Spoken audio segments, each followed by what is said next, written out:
શિક્ષણ મંત્રીના સુરત શહેરમાં એક જ મકાનમાં 6 સરકારી શાળાઓ.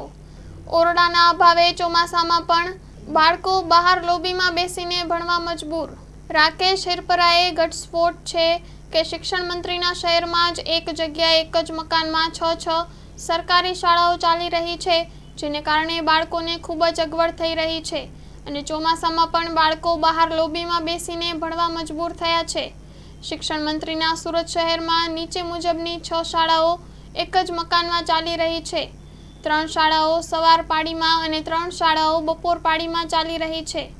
6 પૈકીના 4 શાળાના 2 મકાન જર્જરિત હાલતમાં છે, એટલે 4 શાળાના બાળકોને આ શાળામાં સ્થળાંતર કરેલ છે. પણ હજુ સુધી પેલા મકાનોનું બાંધકામ શરૂ કરાયું નથી.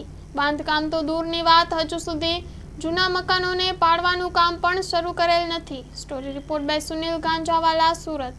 નમસ્કાર, હું રાકેશ હિરપરા, નેતા વિપક્ષ નગર પ્રાથમિક શિક્ષણ સમિતિ સુરત.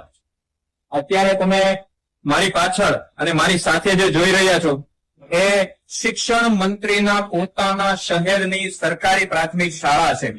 આ એક માળ નથી, માત્ર આ તમે જોઈ રહ્યા છો એક આખો માળ નથી, પણ આ એક માળમાં 2 શાળાઓ ચાલે છે એક સાથે. માળની આ તરફ મરાઠી માધ્યમની એક શાળા છે અને માળની સામેની બાજુ બીજી બાજુ આ જે છે એ ગુજરાતી માધ્યમની શાળા છે. મરાઠી માધ્યમની આ શાળા એટલે શું સમજો. આ બાજુ આ શાળા એટલે આ 2 ઓરડાઓ, માત્ર આ 2 ઓરડાઓ અને આ બાળકો. આ છે મરાઠી માધ્યમની આખી શાળા. ઓરડાના અભાવે બાળકો ખુલ્લામાં અભ્યાસ કરી રહ્યા છે. વરસાદની સિઝન છે, વરસાદનું ટાણું છે. શું તકલીફ આવે આપણે સૌ સમજી શકીએ છીએ. અને આ બાજુ ગુજરાતી માધ્યમની શાળા એટલે 1, 2, 3 અને 4 વર્ગો. એટલે આ 2 વર્ગો આ બાજુ અને 4 વર્ગો આ બાજુ, એટલે કે 6 ઓરડાઓ મળી અને આખી 2 શાળાઓ ચાલે છે અને 2 અલગ અલગ માધ્યમની શાળાઓ ચાલે છે. બધી જ વસ્તુ વિચારો, આ શાળામાં આચાર્યને જે કામકાજ કરવા માટેની બધી વસ્તુઓ હોય, ખૂબ અગવડતા પડે છે. જોઈ રહ્યા આ કબાટ છે, આ છે, હજી ઉપર એક આખો એક નાનો એવો અગાસી ઉપર બધી વસ્તુઓ સ્ટોરમાં પડેલી છે. અને આ મકાનમાં આ માત્ર 2 શાળાઓ ચાલે છે એવું નહીં, આ મકાનના અત્યારે આપણે 3જા માળે ઉભા છીએ અને આ આખા મકાનમાં 2 પાળીમાં મળીને કુલ 6 શાળાઓ ચાલે છે. એક મકાનની અંદર 6 શાળાઓ ચાલી રહી છે. તમે સમજી શકો મકાનની કે બીજી બધી ભૌતિક સુવિધાઓની કેટલી બધી અગવડ પડે. અને શા માટે 6 શાળાઓ ચાલી રહી છે?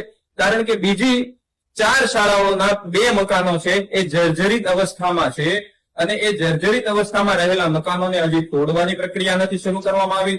નવું બાંધકામ તો ક્યારે શરૂ થશે એ ભગવાન જાણે.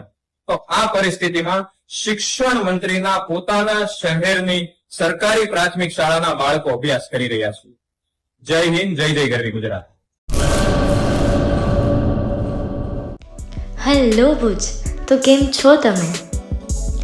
આજે હું તમને એવા શોરૂમની વિઝિટ કરાવું છું જે છેલ્લા 10 વર્ષથી કચ્છની જનતાના પ્રેમ અને વિશ્વાસથી મહેકતું લુગડા બજાર ફેમિલી શોરૂમ.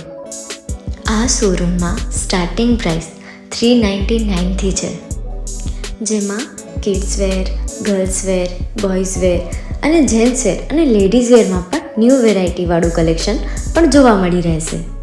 અને જેન્ટ્સ માટે વેડિંગ કલેક્શન અને કુર્તા કલેક્શન પણ બહુ જ સારું છે.